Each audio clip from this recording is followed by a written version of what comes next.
Hey guys, today I got a package from Colton Kruzik. I think that's how you say your last name. His YouTube name is Freestylin' Fingers, so I'll have the link in the description.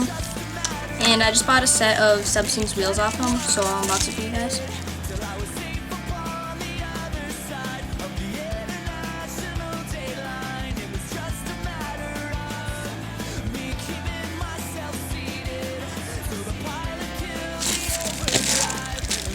What the inside looks like.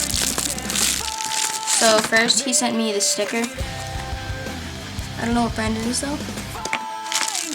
And then the wheels. They're clear substances. I think they're called like Zero Plus or something. I don't really know what they're called exactly. If you know what they are, just leave it in the comments. This is the front. And here are the backs. And then he sent me all 4 of them. They look like they're in really good condition. I'm probably going to put them on this Low Pro, so expect a mini with that.